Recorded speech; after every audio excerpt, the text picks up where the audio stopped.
할렐루야, 말씀과 동행하는 하루에 나오신 여러분들 축복합니다. 4월 17일 한 번도 살아보지 못한 귀한 하루가 시작되었습니다. 하나님의 말씀으로 오늘 하루도 지혜롭게 살아갈 수 있는 저와 여러분이 되기를 축복합니다. 오늘 저와 여러분이 함께 나눌 말씀은 출애굽기 26장입니다. 출애굽기 26장에서 하나님은 모세에게 성막의 청사진을 제시합니다. 하나님이 보여주시는 그대로 성막을 건축하라는 명령을 하시죠. 이스라엘은 출애굽 후 시내산에서 하나님을 만납니다.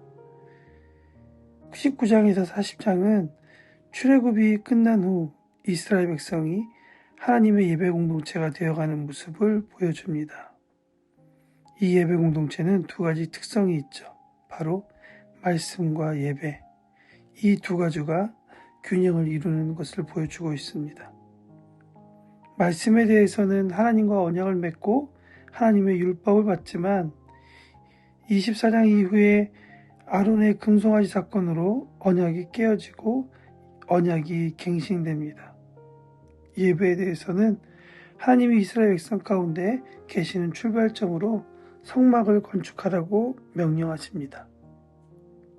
성막이 의미하는 바가 무엇일까요? 성막은 간단히 말해서 하나님께서 명령하여 만든 이동식 텐트입니다. 성막에 여러 가지 이름들이 있죠.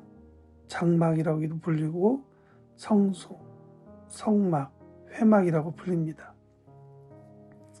천으로 가려놓은 장소이자 거룩한 장소, 거룩한 텐트, 만남의 텐트라는 의미입니다. 이름들이 다른 이유는 이 성막의 역할과 기능을 강조할 때 다르게 사용합니다. 그렇다면 이 성막의 목적은 무엇일까요? 바로 하나님을 만나는 장소라는 것입니다. 예배를 통해 죄 지은 인간이 회복되는 곳, 바로 그것이 성막이죠.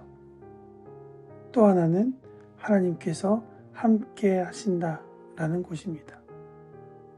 사랑하는 교회요, 이 성막의 목적을 보며 우리가 생각해 보아야 할 한 가지가 있습니다. 그것은 무엇이냐? 이 성막이 신약성경으로 와서 이 신약성경에서 이야기하는 것은 바로 교회입니다. 이 교회는 우리가 함께 있는 예배 공동체를 나타낼 뿐만 아니라 우리 각자의 삶을 나타내는 것이죠.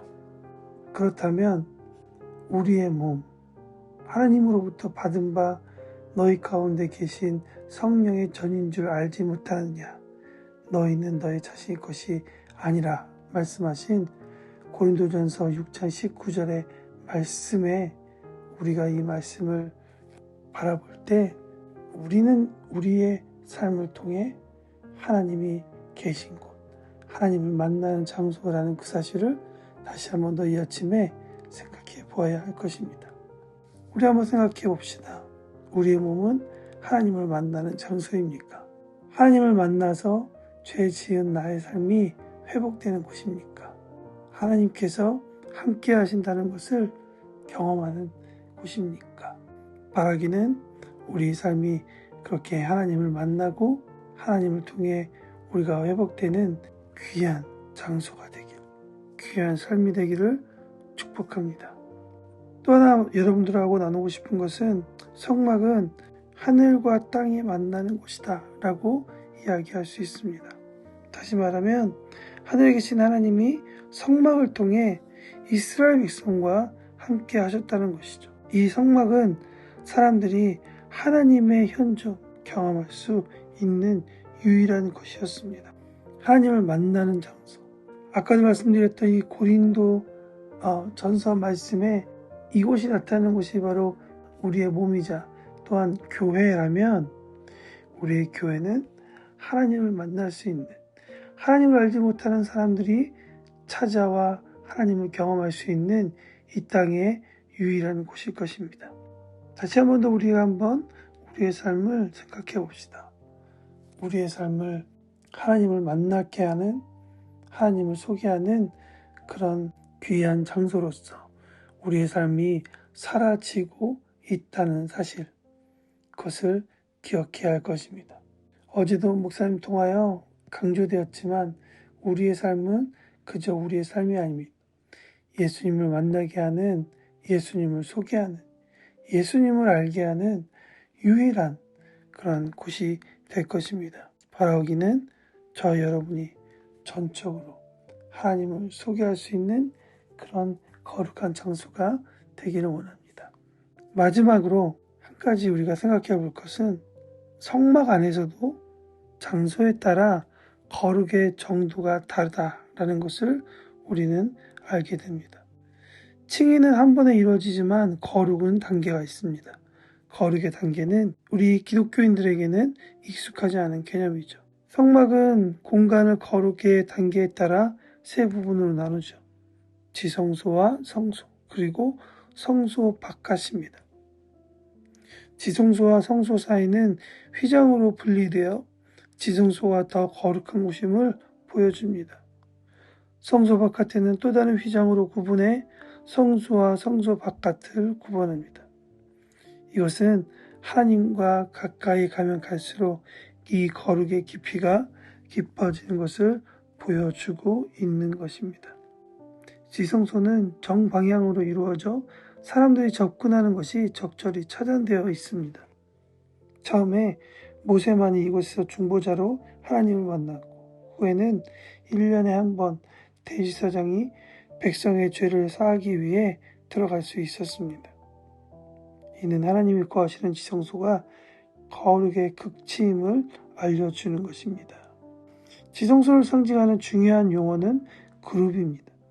하나님은 언약궤를 발판으로 해 그룹에 앉아 계시는 분입니다. 거기서 너와 만나고 속죄, 곧 증거기에 있는 두 그룹 사이에서 내가 이스라엘 자손을 위하여 내게 명령할 모든 일을 이루리라. 22절에 말씀하고 있습니다. 즉 하나님은 그룹 위에 앉아 계시는 분이기에 하나님의 현존은 그룹과 밀접한 반면에 증거계나 속죄소와 일치되는 것처럼 보이지만 분리되기도 합니다. 모세는 하나님께 나아갈 때 그런 하나님을 목격했죠. 그룹은 보좌와 함께 보좌 환상을 이루고 하나님을 대면하는 최고의 기쁨을 상징하게 됩니다. 하나님은 우리를 깊은 곳까지 들어오라고 이야기하십니다. 이전에는 모세가 아니면 대제사장만이 들어갈 수 있는 그런 공간이었지만 예수 그리스도께서 십자가에 못 박혀 죽으실 때 그 휘장이 갈라져 이제는 누구든지 그 하나님의 거룩한 곳, 하나님께서 만나고 속죄하시기 위해 앉아 계시는 그곳에 누구나 예수 그리스도의 이름을 붙잡고 나아갈 수 있도록 길을 열어주셨습니다. 사랑하는 교회요, 하나님은 우리 한 사람 한 사람이 직접 그분에게 나아가는 것을 원하십니다. 오늘도 이 아침에도 당신의 삶이 그렇게 하나님 앞에 직접 나아가는 것을 주께서 원하시고 계십니다. 반대로 생각해보면 우리가 주님 앞에 나아가는 일은 아주 간단한 일이지만 사실은 오늘 우리가 읽은 것처럼 이러한 프로세스가 있는 그런 일이었습니다. 하나님께서 얼마나 우리를 만나고 싶으셨던지 이렇게 일들을 간소화하고 이 모든 일들을 주님께서 스스로 대신 지시고 우리를 만나기 위해 준비하고 계시다는 사실을 우리는 다시 한 번 더 돌이켜보아야 할 것입니다. 사랑하는 교회여, 우리를 만나고자 하시는 주님 앞에 나아가십시다. 우리를 만나고자 하는 주님의 손을 붙잡으십시다. 우리를 기다리시며 두 팔 벌려 우리를 맞으시는 주님의 그 품 안으로 나아가십시다. 그분 앞에 거하십시다.